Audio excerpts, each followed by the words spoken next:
அம்மா மருந்தகம் திட்டத்தை தான் முதல்வர் மருந்தகம் என்று பெயர் மாற்றம் செய்து முதலமைச்சர் மு.க.ஸ்டாலின் தொடங்கி வைத்துள்ளார் என்று முன்னாள் அமைச்சர் விஜயபாஸ்கர் விமர்சித்துள்ளார்.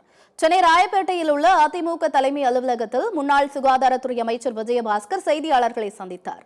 அப்போது பேசிய அவர், முன்னாள் முதல்வர் ஜெயலலிதாவின் பெயர் கொண்ட திட்டங்கள் எதையும் தற்போதைய முதலமைச்சர் செயல்படுத்துவதில்லை என்று குறிப்பிட்டார். ஜெயலலிதா ஆட்சியில் தொடங்கி வைக்கப்பட்ட திட்டங்களை செயல்படுத்தாமலும் அம்மா உணவகத்தை திமுக அரசு விரிவுபடுத்தாமலும் இருப்பதாக அவர் குற்றம் சாட்டினார். அம்மா மருந்தகம் திட்டத்தை தான் முதல்வர் மருந்தகம் என்று பெயர் மாற்றம் செய்து முதலமைச்சர் மு.க.ஸ்டாலின் தொடங்கி வைத்துள்ளார் என்றும் விஜயபாஸ்கர் கூறினார். ஏற்கனவே நம்முடைய இதய தெய்வம் புரட்சி தலைவி அம்மா அவர்களே முதலமைச்சராக இருந்த காலகட்டத்தில் ஏழை எளிய மக்களுக்கு, குறிப்பாக ஏழை எளிய நோயாளிகளுக்கு அவங்களுக்கு இந்த மெடிக்கல் ஷாப்பில் இருக்கக்கூடிய அந்த ரேட்டை ரிடக்ட் பண்ணணும், குறைக்கணும் அப்படின்றதுக்காக தான் அம்மா அவர்களே அரசு சார்பில் தமிழ்நாடு முழுக்க கூட்டுறவுத்துறையின் மூலமாக அம்மா மருந்தகங்களை திறந்தார்கள்.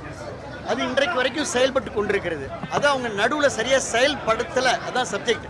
அம்மான்ற பெயர் இருந்ததுனால இதான் சப்ஜெக்ட். அதனால் அம்மா மருந்தகங்கள் ஏற்கனவே சிறப்பாக செயல்பட்டதை மறைத்து இப்பொழுது அம்மா பெயரை மறைக்க வேண்டும் என்பதற்காக இன்றைக்கு அது நீங்கள் முதல்வர் மருந்தகம் திறக்கிறாங்க. இது ஏற்புடையது அல்ல. இது அம்மா மருந்தகத்திற்கு ஸ்டிக்கர் ஒட்டுகின்ற வேலை.